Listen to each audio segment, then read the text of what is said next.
Le 8. Aïe, aïe, aïe, aïe, aïe. 8e chapitre. Salut Philippe. Oh là là. Lechaim Tovim. Amen. Baruch atah Adonai Eloheinu melech haolam shakol midvaroi. Amen. Amen. Bien. Alors, je synthétise. Priez pour nous. Je synthétise. Pendant 2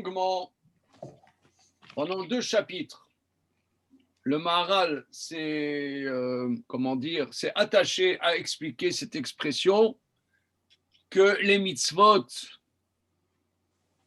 c'est-à-dire qu'est-ce que ça change pour Dieu qu'on fasse la shrita par la gorge ou par la nuque. Les mitzvot ont été donnés les tsaref et tabriot. Les tsaref et tabriot. Alors il y a plusieurs explications là-dessus.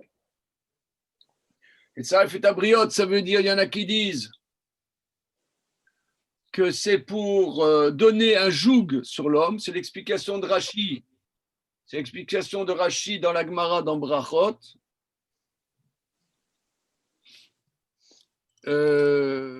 Voilà, Daf Lamed Bet, Amoud Bet, si je ne m'abuse.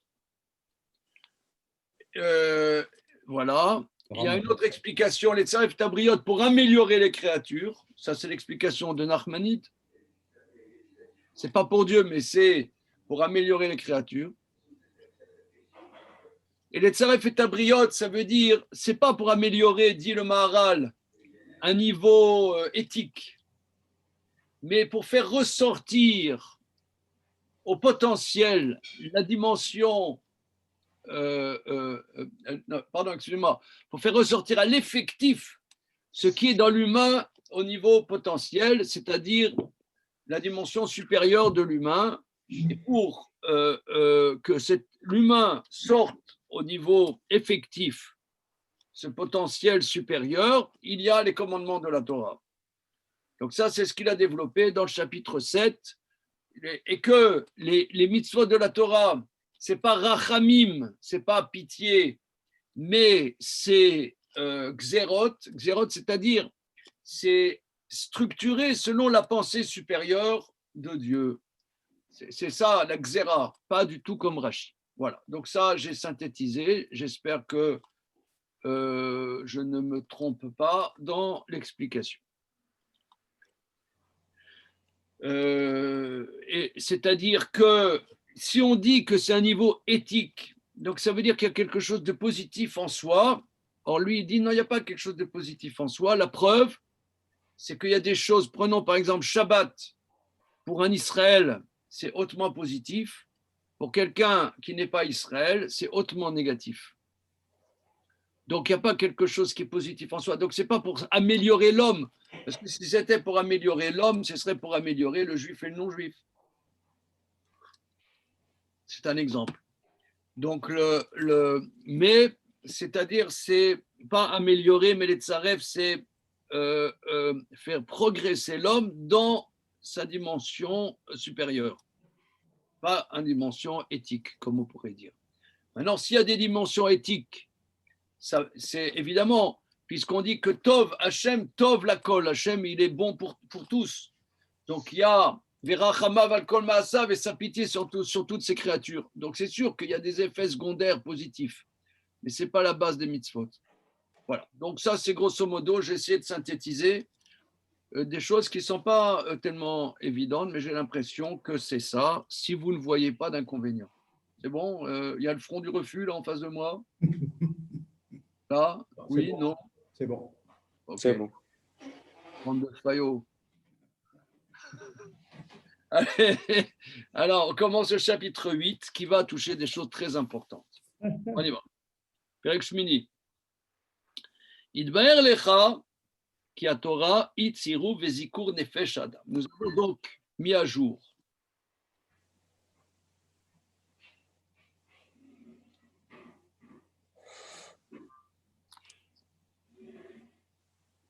bonjour monsieur Michael. Agitiour. Alors, est-ce que tu as le texte, Michael? Shavuot. Non, je ne l'ai pas, mais je peux me le procurer. Alors, j'ai envoyé par WhatsApp Quand? ce matin le 8e chapitre. Par WhatsApp. Alors, je vérifie. Tu as WhatsApp Oui, j'ai WhatsApp, oui, je l'ai, ouais.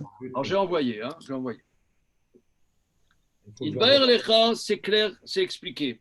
Que la Torah itziru vezikur nefesh adam. Que la Torah est le raffinement, la purification de l'âme humaine. Mais, d'après ce que je viens de dire, mais pas dans le sens strictement éthique, mais dans un sens d'une connaissance supérieure. Ou ben Midrash. Tal goy echad et Rabban Yochanan ben Zakkai. Un goy, il demande à Rabban Yochanan ben Zakkai. Ilen ovdaya de atun avdin nirim kemin kshafim. Atem meviyim para vesorfim ota vekochim ota venotlim etefara. Vechan mikem metame lamet. Mazin alav shnaim shlosha tipin. Vatem omrim lo tiarta. Amar lo, nirnas becha ruach chazazit memecha. Amar lo, lo. Non, oui. Amar lo, lo. Raïta anam. Shernernesa bo ruach chazazit. Amar lo, en. Amar lo, uma atem osim. אמר לו, מביאים עיקרים ומעשנים תחתם ומרביצים עליה מים והיא בורחת. אמר לו, ישמעו אוזניך מה שאתה מוציא מפיך. קר הרוח הזה, רוח טומאה, דכתיב וגם את הנביאים ורוח הטומאה. האוויר מן הארץ, מזים עליו והוא בורח. לאחר שיצא, אמרו לו תלמידיו, לזה דחית בקנה, לנו מה אתה אומר? אמר להם, חייכם לא אמת מטמא ולא המים מטהרים, אלא אמר הקדוש ברוך הוא, חוקה חקקתי גזירה גזרתי, כי אתה רשאי לעבור גזירותיי. דכתיב זאת חוקת התורה עד כאן. Bien.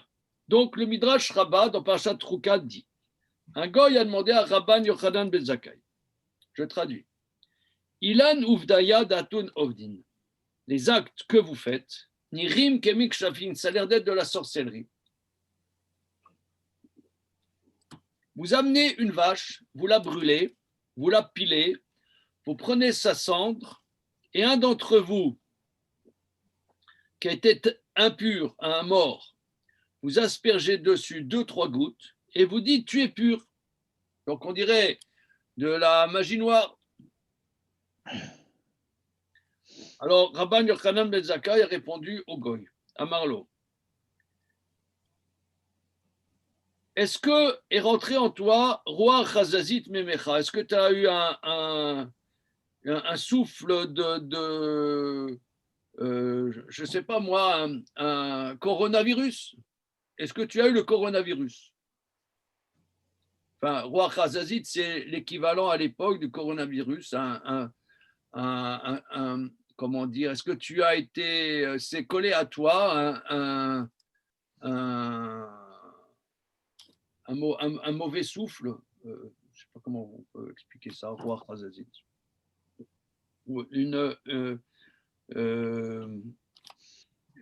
Quelqu'un qui s'est humidifié et qui lui a donné une maladie. Est-ce que tu as ce souffle de Khazazit? Amarlo, l'eau. Non, je n'ai pas eu. Il lui dit, est-ce que tu as vu un homme qui a ce roi Khazazit? Il a dit, oui, j'ai vu. Il dit, qu'est-ce qu'on fait? On amène des racines, on brûle ces racines en dessous de lui, on l'asperge d'eau, et ce vent mauvais sort, cette comment dire, contamination part de lui. Elle lui a dit, que tes oreilles écoutent ce que tu sors de ta bouche. Eh bien, ce souffle-là d'impureté, comme on dit, et aussi les prophètes, et le souffle par les prophètes, et le souffle d'impureté, j'enlèverai de la terre. Donc, ça veut dire, c'est l'impureté de la mort, c'est une contamination, et il faut enlever cette contamination. Donc, on asperge sur lui, cette contamination part de lui. Alors, les élèves, et bon, le goy, la rachatza, après que ce goy soit parti, ses élèves l'ont dit. La zedachita bekane, celui-là, tu l'as tu l'as argumenté avec un morceau de bambou. Et après un morceau de bambou, tu l'as repoussé avec un morceau de bambou. Lanou Mata Omer, qu'est-ce que tu vas nous dire? La question est bonne. C'est bizarre ce qu'on fait. Chayechem, par votre vie. Ce n'est pas le mort qui rend impur et ce n'est pas l'eau qui rend pur. Mais Akadosh Baruch Hu a dit un décret j'ai décrété, une loi j'ai tranché. Vous n'avez pas le droit d'outrepasser mes décrets. Comme dit le verset, voilà le décret de la Torah, c'est le sujet de la vache rousse.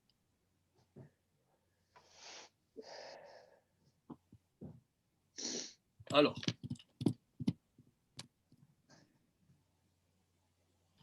Iné.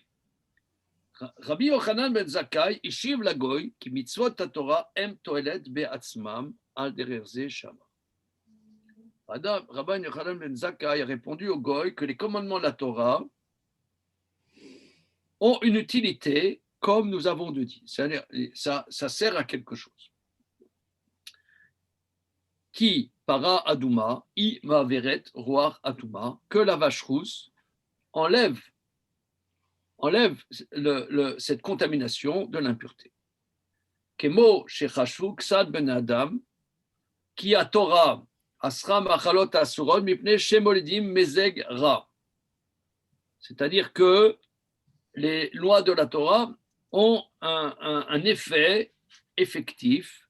Comme par exemple, j'ai eu un débat hier avec un pharmacien qui était heureux à l'entrée de Shabbat de me dire qu'à partir d'aujourd'hui, les produits homéopathiques ne sont plus du tout remboursés. Voilà, il était tout content. Alors, ça veut dire que il y a des maladies et il y a des choses qui servent ces maladies, qui servent à enlever ces maladies. Voilà, tu as mal à la tête, tu prends un cachet d'aspirine, un doliprane, un ibuprofène, et ça enlève le mal de tête. Alors, de la même manière, donc les mitzvot de la Torah ont un impact effectif, concret. Comme ont pensé certaines personnes, que la Torah interdit les aliments prohibés parce que ça donne une mauvaise nature. De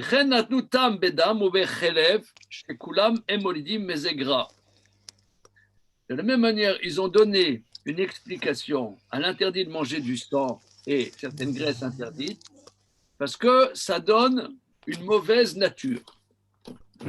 Kol advarim elu en bamash l'inyan isur shelaim.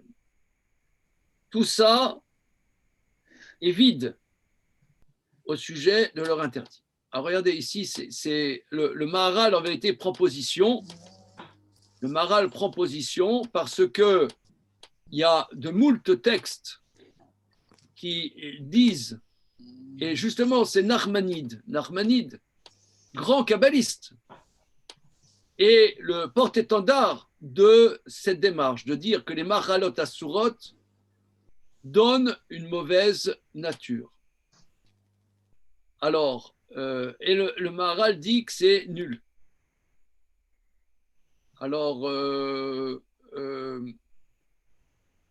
prenons un exemple. Nachmanide au sujet des oiseaux impurs. Vous savez que les rapaces, on n'a pas le droit de manger des rapaces. Bon, entre parenthèses, j'ai jamais entendu vraiment que des gens mangent des rapaces. Oui. Nathan, toi qui es à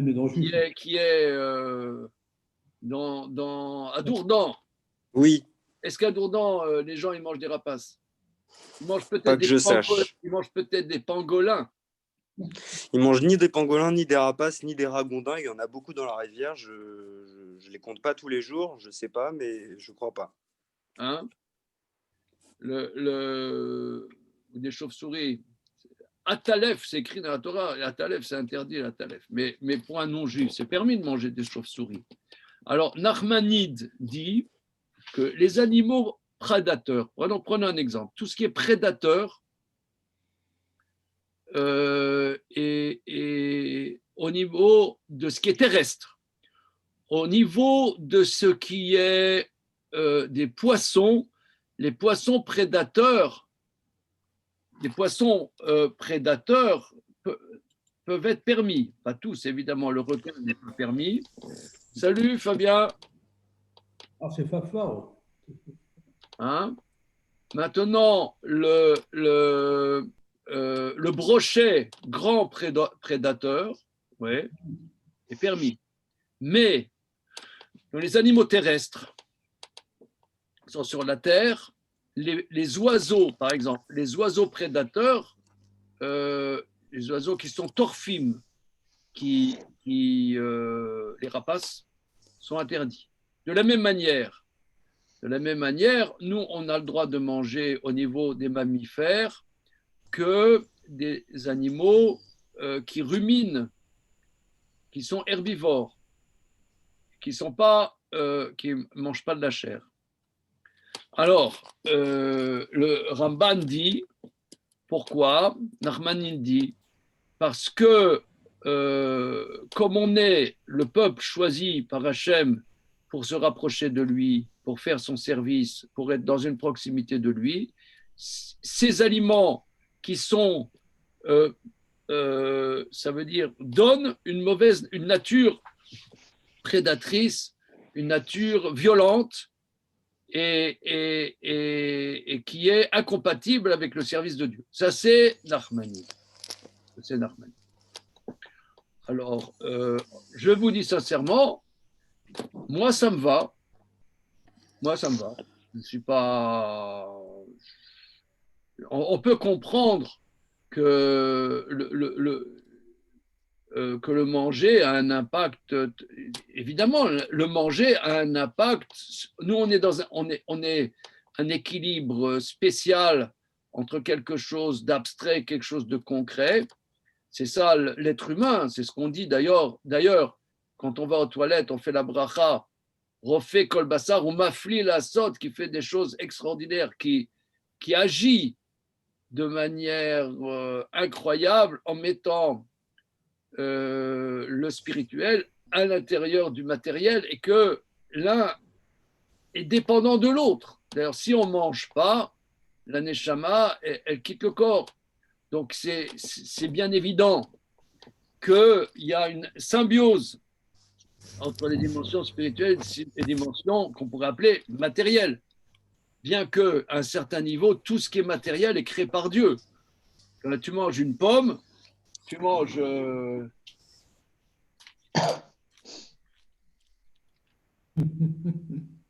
ouais. Ben, ça c'est créé par Dieu. Ou alors tu manges, prenons par exemple, là, la semaine dernière j'étais à un mariage. Ça, c'est la matérialité est créée par Dieu. Donc faire une césure entre le matériel et le fait spirituel est spécieux quelque part. Mais en tout cas. Qu'est-ce que ça veut dire, spécieux? Spécieux, ça veut dire artificiel. Mais bon, on peut comprendre qu'il y a des choses qui sont tangibles, des choses qui le sont moins. Donc, en tout cas, le corps que je peux toucher, eh bien, ce corps-là, il est animé par une vie, et cette vie-là, il y a quelque chose d'abstrait, et tout ça est imbriqué. Donc, quand je mange, on voit bien que si quelqu'un ne mange pas, son âme le quitte. Donc, il y a une symbiose entre le manger et l'âme. Donc, si, on comprend aussi, si par exemple quelqu'un mange quelque chose d'indigeste, eh ben, il ne peut pas être disponible à la connaissance de Dieu.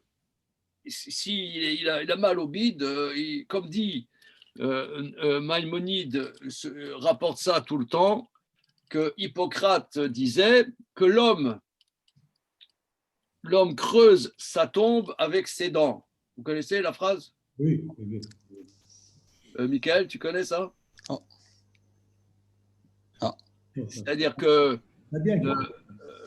que l'homme, s'il ne fait pas attention à ce qu'il mange, eh ben, il se tue.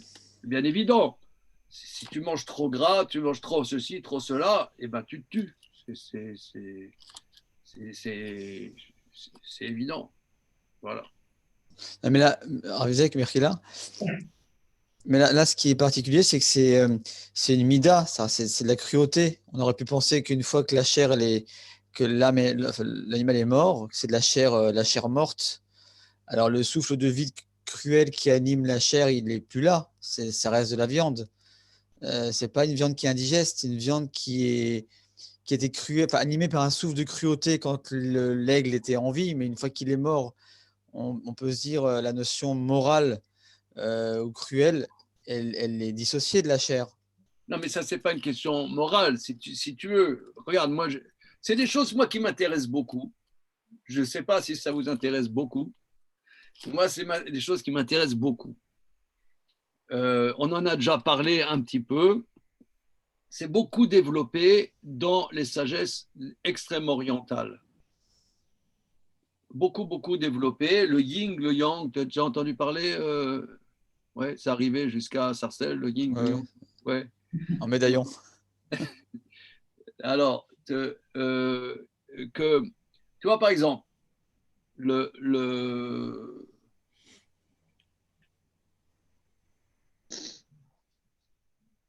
par exemple, des fois, je sais pas, des fois, moi, je dis à ma femme, voilà, à midi, est-ce que tu peux faire de la viande? J'ai besoin de manger de la viande. Par exemple, tu vois, il y a des gens, ils disent, ouais, il faut manger vegan, machin, d'accord? Bon.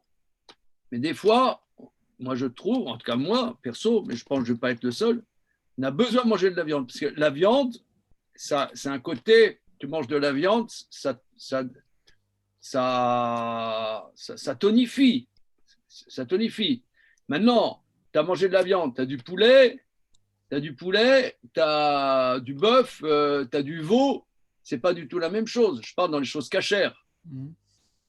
Maintenant, il y en a, nous, on pourrait manger du gibier. C'est ce qui est difficile de faire la shrita du gibier. Mais du gibier, le gibier, ça ne se mange pas comme ça. C'est une viande très, très, très, très dure. Parce que c'est des animaux qui sont sauvages. L'animal sauvage, sa chair, et c'est un animal. Tu vois, tu as le veau qui était dans un enclos, il n'a rien foutu de sa vie. Sa chair, elle est fadasse. Mais un animal sauvage, un cerf qui est dans la forêt, il a son muscle, il est plein de je sais pas moi, plein de toxines, plein de trucs, plein de machins. Et il y en a qui aiment manger du gibier. Parce que le gibier, ça te donne, ça te donne des énergies que le poulet ne te donne pas. Alors maintenant, ce n'est pas du gibier, tu vas manger du guépard. Comme on dit, il a bouffé du lion. Alors, je ne sais pas, qu'est-ce que tu as foutu ce matin? Tu as mangé du lion ou quoi? Il a bouffé du lion, celui-là, c'est pas... Tout à fait ça. Tu as bouffé du lion. Mais ça veut bien dire que le lion, ce qu'il mange, c'est sa nature. Notre corps, c'est nous. Le lion, c'est lui qui dévore comme ça, il prend une gazelle. Ouais. Tu vas être né sur le signe du lion, ça. Ah, alors, comment dire, c'est son corps, c'est son être. Alors, tu manges du lion, tu vois, par exemple, les peuples assez archaïques, ils ont des totems. Par exemple, on dit Richard cœur de lion. Richard cœur de lion. Parce que il y avait, sa nature était comme un lion, quoi. C'est Ouah voilà. Il y a des totems, il y en a, il s'est dit porc épic. Même les tribus. Voilà. Même les tribus. Mais même les tribus, Razak, les tribus d'Israël, on dit Binyamin Zev Itraf. C'est un loup dévorant. Mais là, ils sont vivants, c'est ça que je voulais dire. C'est que là, le chidouche de ce que vous dites, c'est que c'est une nature de la matière, en fait. Mais ça, tu le peux constater. Oui, tout à fait. Par exemple, tu peux le constater. Par exemple, tu peux faire des choses, par exemple, vegan, qui sont très bonnes. Mais tu as des choses que l'énergie de ton manger, avec le végétal, tu ne peux pas l'avoir. Tu ne peux pas. C'est pas possible. Ouais. Ah, c'est ça, c'est l'énergie. Bien sûr. C'est pas possible. Ou même, mais tu as des choses d'énergie que la viande peut te donner et pas n'importe quelle viande. Pas n'importe quelle viande. Donc, La dire viande de cheval. que ce que. Comment? La viande de cheval, souvent, La c'était viande un de remède à cheval, l'époque. par exemple, la viande de cheval, il paraît que c'est extrêmement dynamisant. C'est très, très riche en sang. Et, par exemple, le foie. Tu manges du foie, ben, c'est énergisant. Il y a quelqu'un, il est malade, on te dit, mange du foie grillé. Tu vois? Ça, c'est des choses. Alors, Narmanide lui dit que Dieu, il nous a fait Dieu, comme on est le peuple qui le servons, alors Dieu, il nous a fait une ordonnance, ouais, manger des choses compatibles avec mon service. Après, vous allez être, si vous mangez des choses, si tu veux, c'est comme par exemple nous, les juifs pieux, on essaie Shabbat de manger des bons repas. Mais bon, c'est surtout sympathique. C'est plus sympathique que bon. C'est bon, c'est aimish, comme on dit en yiddish. C'est sympathique. Mais ce n'est pas des choses qui te cherchent à exacerber ta sensualité au maximum. Tu as des aliments, tu vois, par exemple, on dit comme ça, tu as des aliments, par exemple, aphrodisiaques, qui exacerbent la sensualité. Des choses qui exacerbent la sensualité. Si tu es trop dans la sensualité, tu ne pourras pas étudier une page de Maral de Prague. Tu es branché ailleurs. C'est quoi ces aliments? Oh. Tu en connais quelques-uns? La corne de rhinocéros. Alors, maintenant, voilà. Alors, tout ça pour dire que moi, cette thèse, elle me plaît, entre parenthèses. Le Maral, il dit, elle est nulle. Je n'ai pas compris pourquoi. Oui, c'est vrai. Hein? Je ne comprends pas. Alors, regardez, l'incidence, c'est un travail, je vous dis, ça fait environ 20 ans que je suis sur ce sujet. Ça ne veut pas dire que j'ai passé 20 ans que sur ce sujet, mais c'est un sujet qui m'obsède, je dirais, depuis, je vous fais ça à la louche, 20 ans, et j'aimerais qu'on travaille ça. Parce que si c'est ça, il y a quelqu'un, par exemple, la Torah nous dit que si quelqu'un est dans un danger pour sa vie, il va mourir de faim. Il va mourir de faim, et la seule chose qui est sous sa main, c'est du jambon. Mais il mange. Il doit manger le jambon.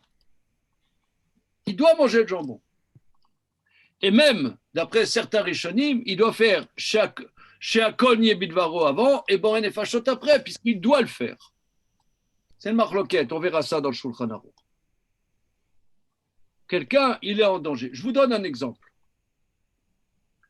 Lorsqu'il y a eu les persécutions de la Seconde Guerre mondiale, les Allemands, ils ont parqué nos frères dans ce qu'on appelle des ghettos.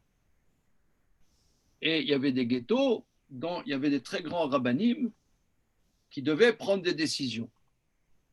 Puisqu'ils étaient parqués, ils n'avaient rien à manger.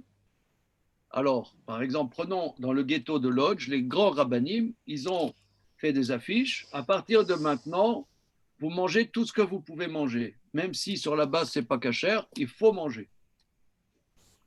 Voilà. Ils ont fait des panonceaux. OK, il faut manger. Maintenant, question. Si c'est une mitzvah de manger, pour sauver sa vie, de manger du pas cachère. OK? C'est une mitzvah. Est-ce que ça donne une mauvaise nature d'après ça? Malgré tout.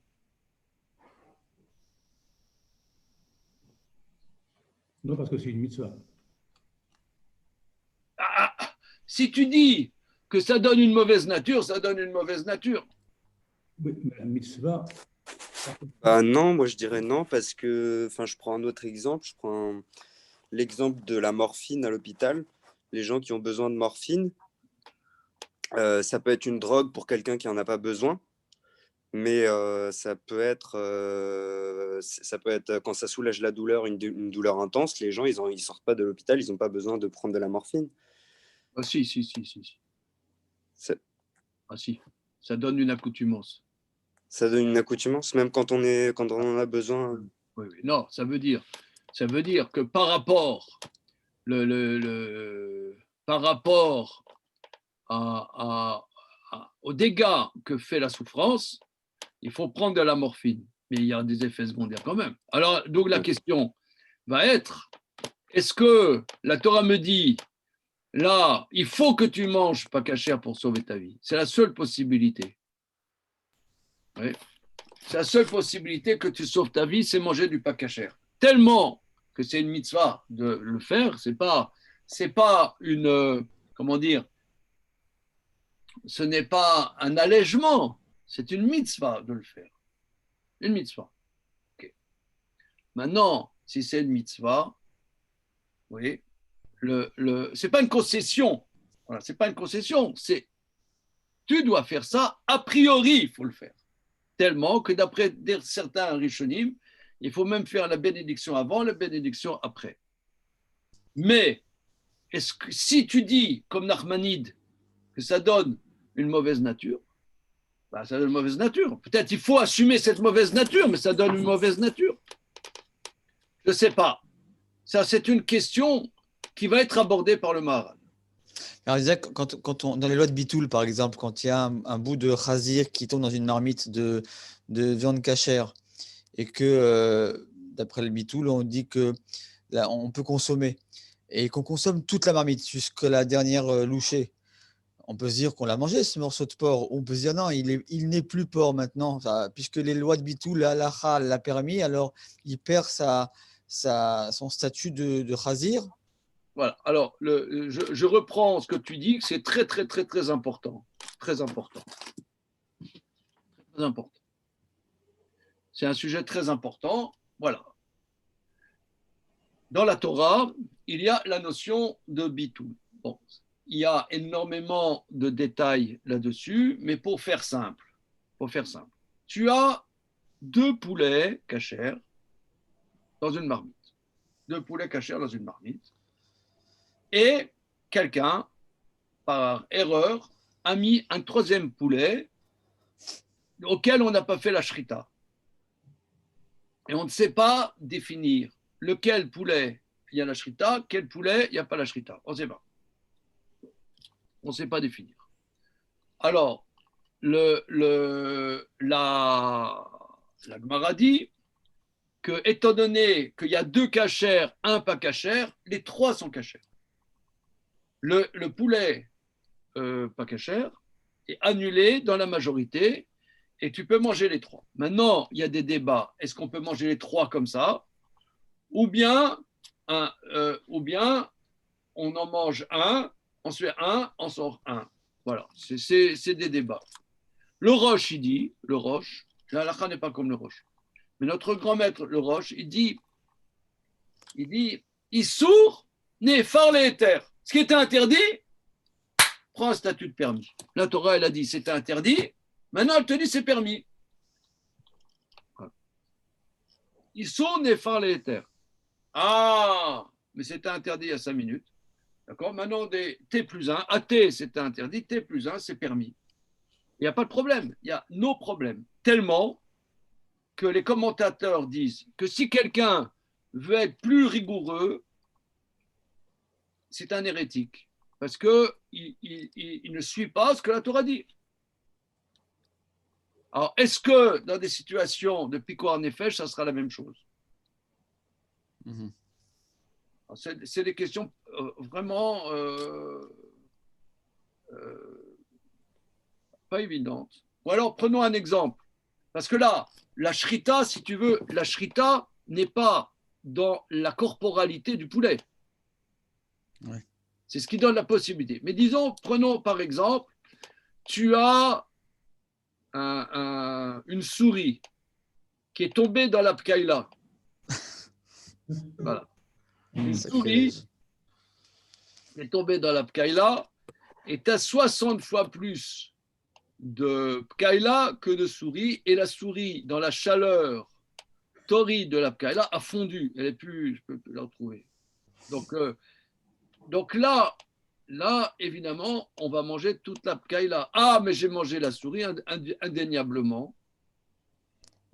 Là, y a pas, là, tout le monde dira que c'est cachère, parce que là, c'est mamage, c'est un bitoul gamour. C'est pas comme chaque corps est distinct d'un autre, c'est un bitoul gamour. Et là, d'après la théorie de Nachmanide, c'est difficile quand même. Voilà. Donc ça, c'est des grandes questions. Ouais. Des grandes questions. Ça va être abordé par le Maharal. On y va. Alors, en tout cas, le Maharal dit que sur la thèse, appelons ça la thèse de Nachmanide, il dit que c'est nul. Voilà. Ou Beperek Amar Lahem Amemoun, dans le chapitre du traité Yomad Aflametet. Venit Matem Bam. Tana Rabbi Shmuel Omer, Rabbi Shmuel, Avera Metamtem Libo Shel Adam. Shenema Al Titamu Baem ou Nitantem Bam. Al Tikra Venitamtem Ela Venitamtem Bam.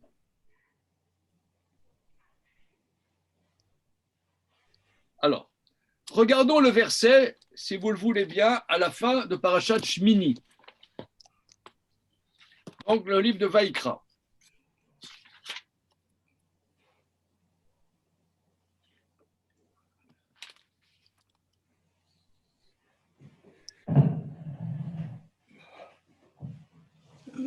Voilà. Alors, regardez, c'est dans Vaïkra, chapitre Yud Aleph.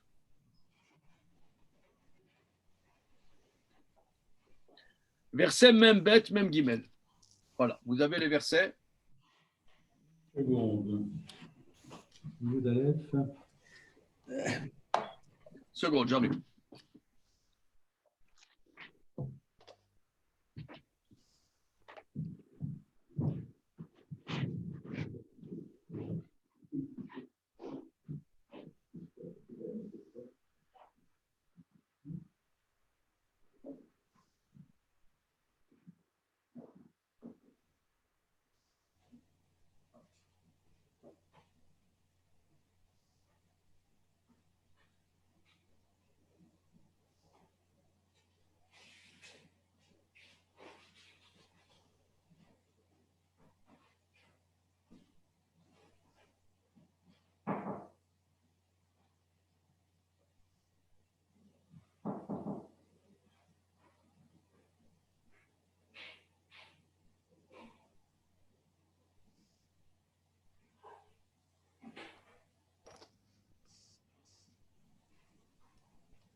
Bien, oui, chapitre 11, monsieur Abraham. Alors,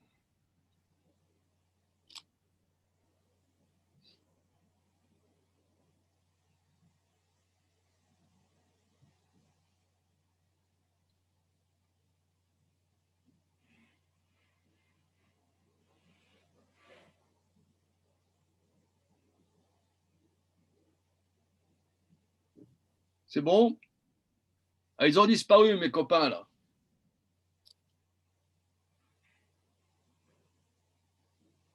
Ah.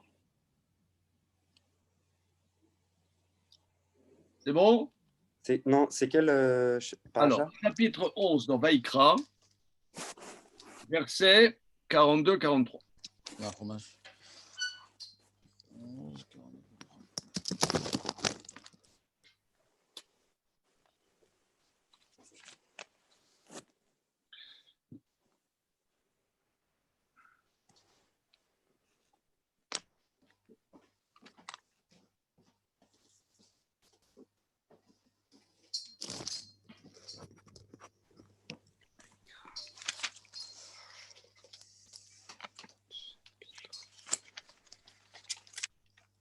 Notre ami parisien, il est là avec nous, là. Il fallait éditer ces feuilles.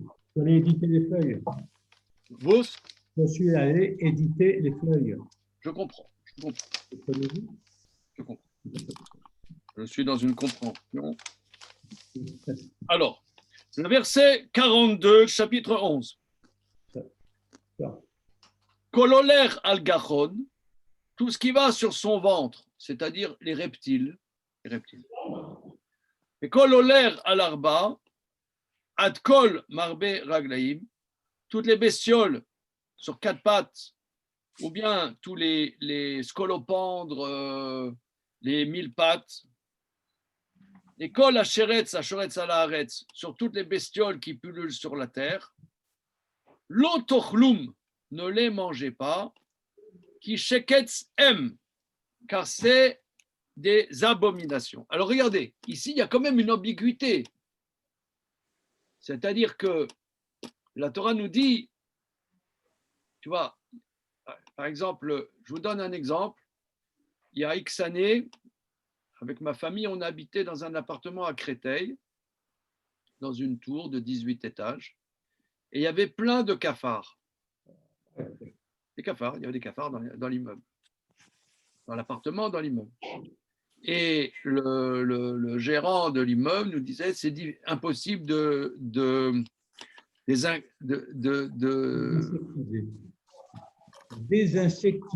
désinsectiser parce qu'il y a une famille chinoise qui mange les cafards et qui ne veut pas des trucs parce qu'il les mange. Mais il n'y a qu'à foutre les Chinois à la porte. Non, mais c'est un fait. Hein. Ouais, quelle horreur. Ah, monsieur dit quelle horreur. Mais d'après ce qu'on voit, c'est horrible ou non? Tu as bien des êtres humains qui le mangent. C'est horrible ou non? Alors, le verset dit c'est horrible. Alors, c'est horrible, mais tu demandes à mon voisin chinois, il va te dire c'est pas horrible, c'est goûteux. Et non, attention, il y en a même qui disent que c'est une solution. Oui, bien sûr. Une solution pour le manque de protéines pendant les générations à venir. Vous avez entendu ça? Oui. Alors quoi?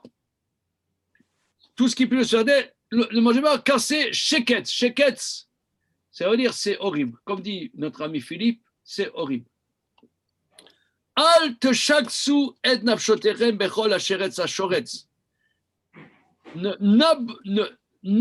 N'abominez pas vos âmes dans toutes ces bestioles qui pullulent.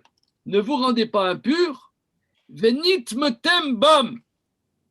Venit metem bam. Alors, le mot venit metem pose question. Parce que c'est écrit Velo titamu baem. Ne vous rendez pas impurs. Venit metem bam. Car vous vous rendriez impurs dedans. C'est-à-dire, le fait de le manger, c'est s'associer à l'impureté et que vous deviendriez vous-même impur. Mais la Gemara d'Aflamette dans le traité Yoma relève que Venit Metem, il y a une anomalie parce qu'il manque un Aleph.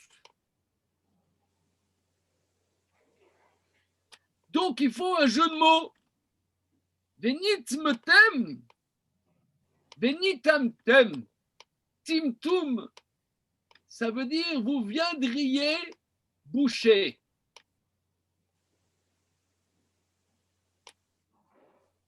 Nitmetem, regardez, je prends le papier, je vous écris ça pour bien comprendre. Ici, on est dans un point absolument fondamental.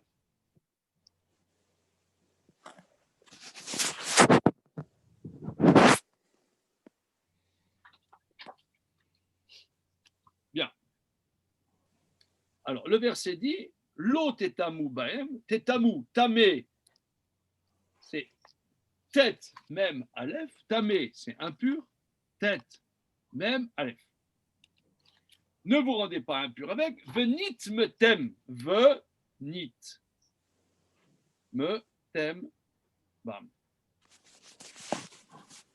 Alors, venit me tem, bam, ne vous rendez pas impur, car vous serez impur. Voilà. Mais il y a une anomalie, car si c'eût été vraiment la bonne traduction, tamé, le aleph fait partie de la traduction. Or, il manque le aleph. Ce qui fait dire que ici, ça ne touche pas le mot tamé, mais le mot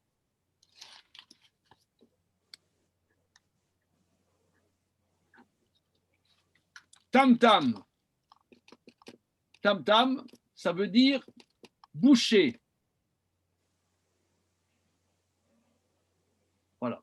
C'est ce que la Gemara Rabbi Ishmael déduit de là, que la Avera, la faute, me tam-temet libo chez la dame, elle bouche le cœur.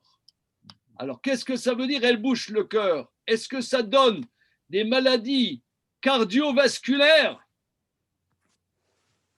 Est-ce qu'il faut faire un triple pontage parce qu'il a mangé pas cachère? Alors, je me permets, là, j'ai lu un article il y a 3 jours qui disait que mettre les téphilines pendant une demi-heure, le matin, on a fait des essais. Il y a une étude américaine qui prouve qu'il y a moins de chances d'avoir des accidents cardiovasculaires. Nathan, on reste copains? Oui, Oui, jusque-là, ça va? ben, je sais pas. Mais je pense que je connu beaucoup de gens très pieux qui sont morts que Dieu nous en préserve, de crise cardiaque.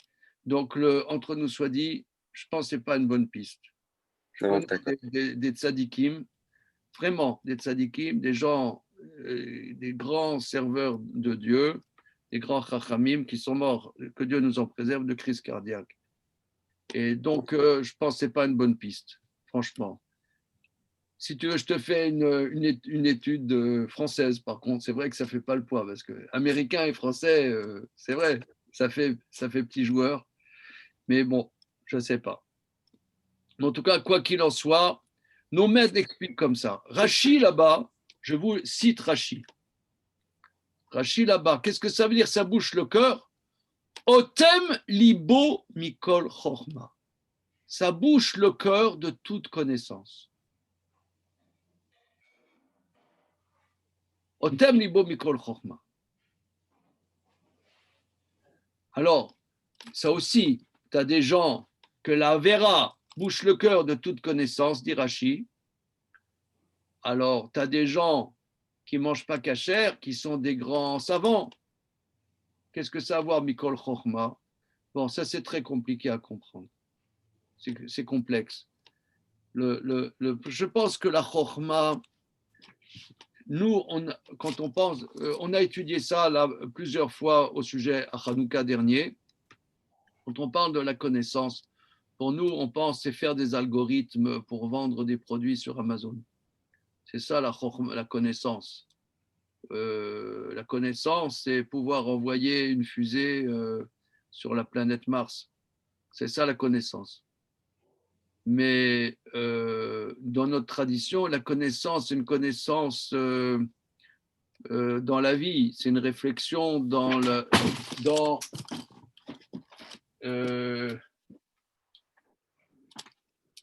vécu.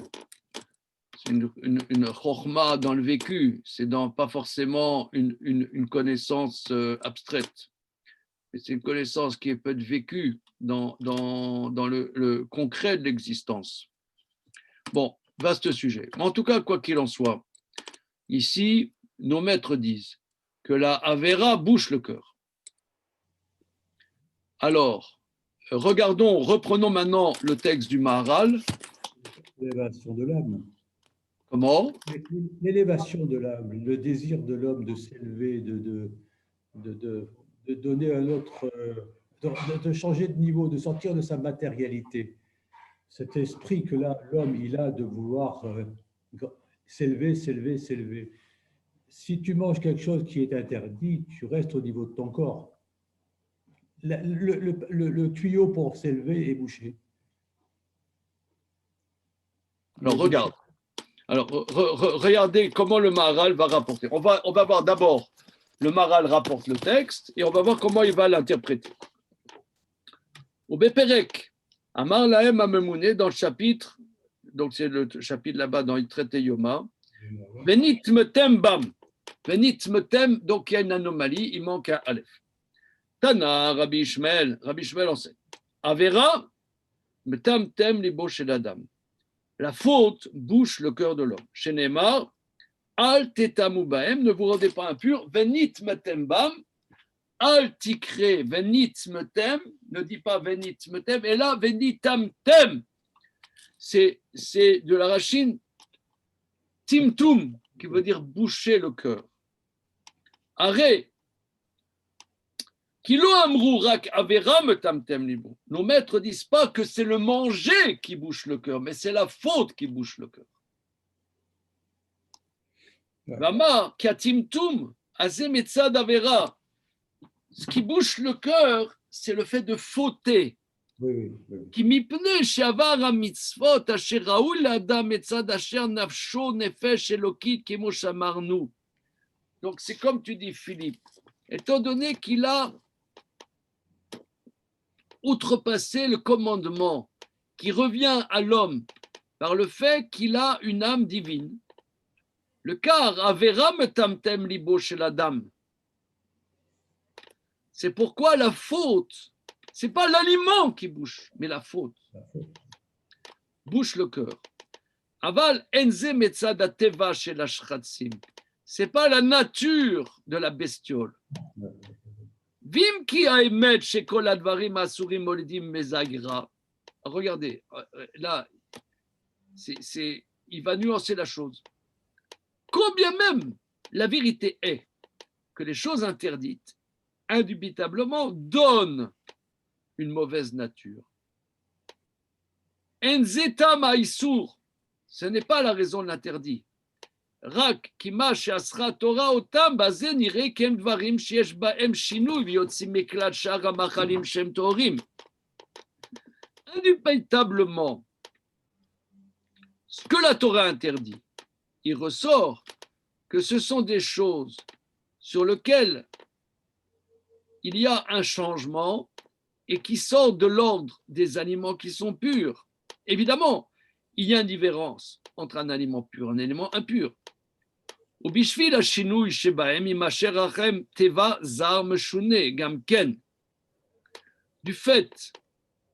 de ce changement, ça implique une nature étrange, différente, comme nous avons dit plus haut. Aval enzeta beisur ve'eter. Mais ce n'est pas la raison de l'interdit du permis. Shimken, car si c'était comme ça, Aïta Torah sefer refuot au sefer ateva, la Torah aurait été un livre de médecine ou un livre d'analyse de la nature. Et Kacher Eshiv Rabbi Yochanan ben Zakkai les Goy. Rabban Yochanan ben Zakkai, il a répondu au Goy quelque chose qui était vrai, que ça a un impact dans la réalité. Mais au Talmidim, il a dit, c'est pas la bonne raison. C'est pas ça en vérité. La raison, c'est Dieu qui a décrété.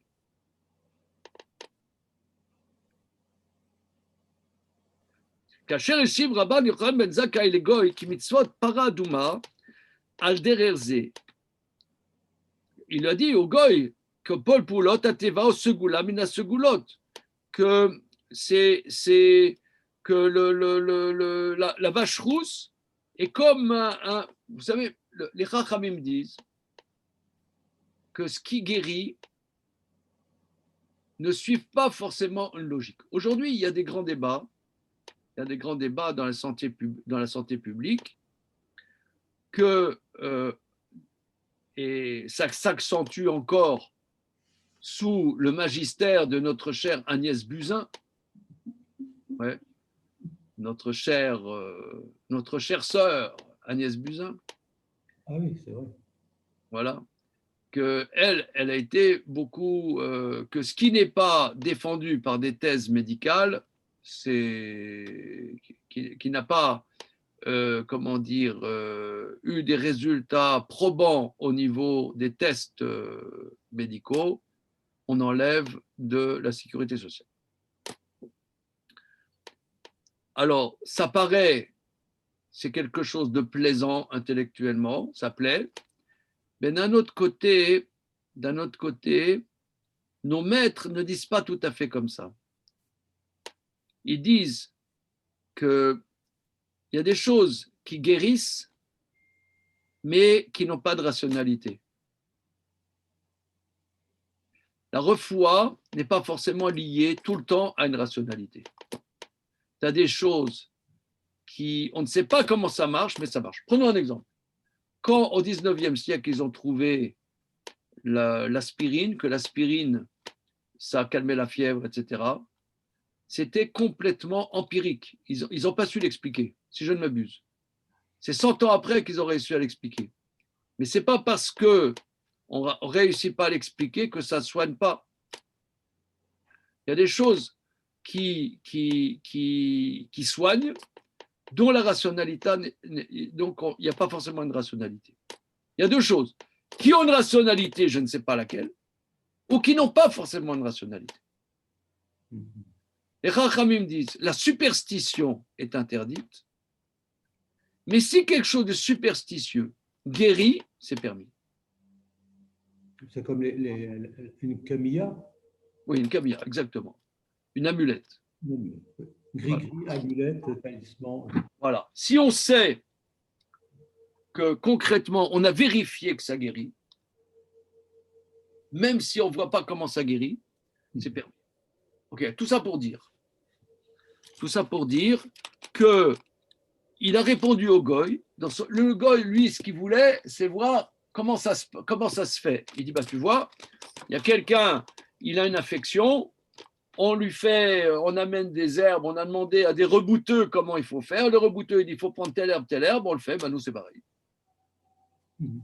Alors, il veut dire, c'est sûr que ça a un impact dans la réalité du monde, mais ce n'est pas la base de la mitzvah. C'est ça ce qu'il dit.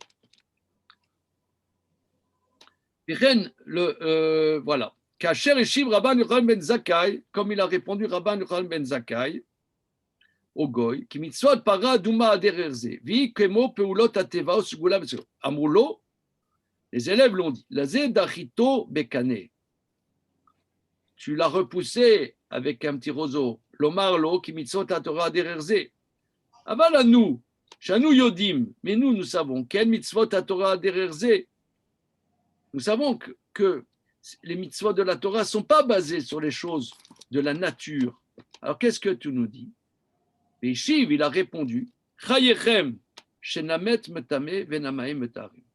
Il dit, je vous promets que ce n'est pas le mort qui rend impur, ni l'eau qui rend pur. Pirouche. Kien beteva sheyamet metame osheyu amaim metarim.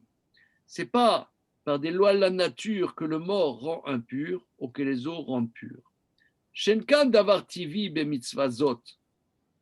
Ce n'est pas quelque chose de l'ordre de la nature, mais c'est un décret de Dieu. Iyata rachai lavor alea. Pirouche, explication. Qui a kol metzad aseder chez Natan Hashem idbarar lanu mitzvah sichrit mitrayevkar.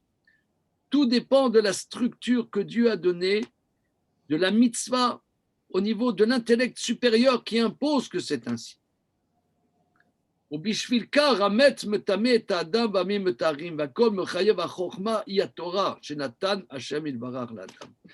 au niveau d'une connaissance supérieure. Aval sheye davarze tivi davarze eno. C'est pas parce que c'est des lois de la nature, mais c'est d'une connaissance supérieure. C'est la structure que Dieu a imposée à l'homme par sa connaissance supérieure. Mais par le décret de Dieu qui s'impose à l'homme, le mort rend impur et l'eau rend pure. Donc il n'y a pas lieu de réfléchir pourquoi c'est comme ça. Qui amok mi insa et nous, car c'est très très très profond. Kien a Torah tivit. La Torah n'est pas de l'ordre de la nature. Shilou aita Torah tivit ayaze kashia. Si la Torah était un processus naturel, alors tu pourrais poser la question, qu'est-ce que c'est la Touma et le Tahara? Avad enze davar tivi klal. C'est pas de l'ordre de la nature, ou c'est der sikhli, mais c'est d'ordre d'une intelligence supérieure. Alors, la différence, hein, c'est le troisième chapitre où il nous dit ça, le Maharal. Hein. Troisième chapitre, c'est pas évident à comprendre. Hein.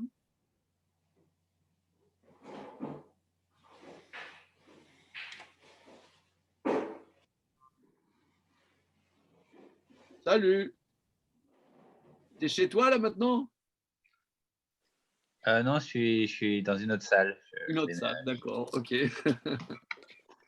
Ok. Ah, mais Oui. du coup, est-ce qu'il est en train de dire qu'il y a une logique divine à laquelle il nous est interdit d'essayer de la comprendre? Ou est-ce qu'il est en train de nous dire que... Enfin, en fait, ma question, c'est est-ce qu'il n'y aurait pas une nature qu'on ne connaît pas et qui ne nous est pas destinée de comprendre? Ou alors est-ce que c'est purement un roc qui tient de l'irrationnel? C'est pas du tout interdit d'y réfléchir, c'est pas ça du tout. Mais il faut savoir que ce n'est pas, si tu veux, on pourrait dire, il y a une confrontation très intéressante. Prenons un exemple. Comment gérer le coronavirus? Évidemment, ça soulève des discussions. Je pense que vous avez vous-même des discussions avec vos épouses, avec vos amis, des discussions. On voit qu'un gouvernement, quelque part, pour qu'il y ait une paix sociale, est obligé de mentir, de raconter des mensonges, de gérer. Il y a un peuple, je ne sais pas moi combien on est de millions de Français. On est combien de millions de Français? 70 millions, grosso modo. 70 millions, ok. Disons 70 millions de personnes sur le territoire français. Il faut gérer tout ça, des gens qui comprennent pas. Alors, on sort des chiffres qui sont vrais, on sort des chiffres qui ne sont pas vrais. Maintenant, tu vas dire, y a-t-il une éthique là-dedans? Il n'y a pas d'éthique. La question, c'est qu'il y a une paix sociale. Tu ne vas pas commencer à faire une éthique en politique. C'est quelqu'un qui dire, oui, y a-t-il de l'éthique en politique? Fifi, qu'est-ce que tu en penses? Il n'y en a pas. Et ce n'est pas possible. Tu ne vas pas commencer. Non. Ça dépend. Ça dépend qu'est-ce que tu fais. Chacun son boulot. On doit gérer une paix sociale. Ou alors, tu veux des conflits sociaux. Mais je pense qu'il faut faire que, grosso modo, ça roule. Voilà, bien. Donc, il n'y a pas d'éthique. Maintenant, il y a des choses qui sont d'un autre ordre. C'est la santé. La santé. Je ne parle pas de la santé publique, je parle de la santé de nous-mêmes, de notre corps. Il y a une logique à ça. Il y a une logique. C'est-à-dire, par exemple, moi, je prends un exemple. Je vous donne un exemple. Je prends un café, même de bonne qualité, même un espresso, ça me rend malade. C'est comme ça. Ce n'est pas une question spirituelle, c'est une question matérielle.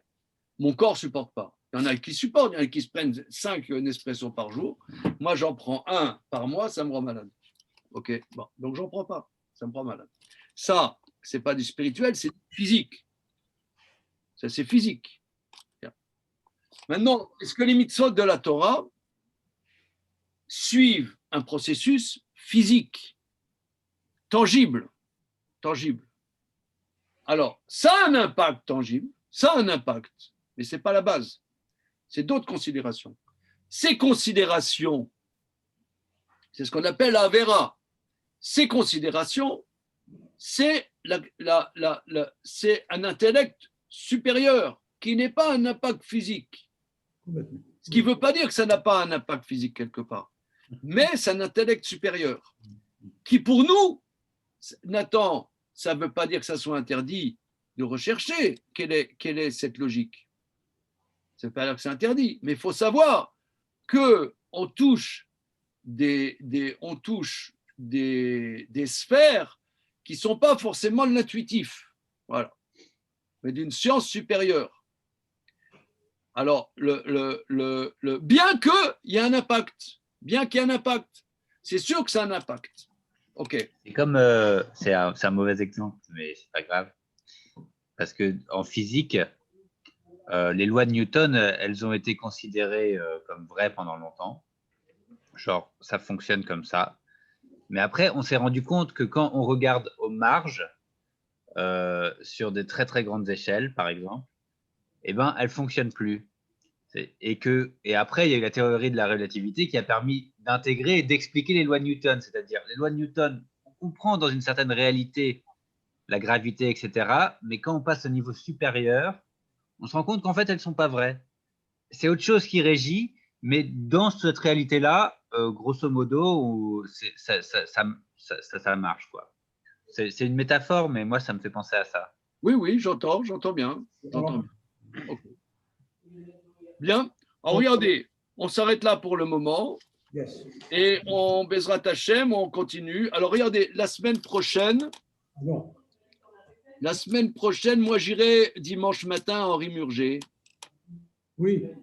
Parce qu'à 12h30, on va faire une réunion pour essayer de mobiliser les troupes des amis de la Yeshiva pour voir un peu la suite, comment on va vivre un peu, on va développer la Yeshiva. Et donc, on a besoin de copains. Je ferai en présentiel et en vidéoconférence. On fera les deux. Hein? Voilà, c'est bon? C'est bon. On sera là. Allez.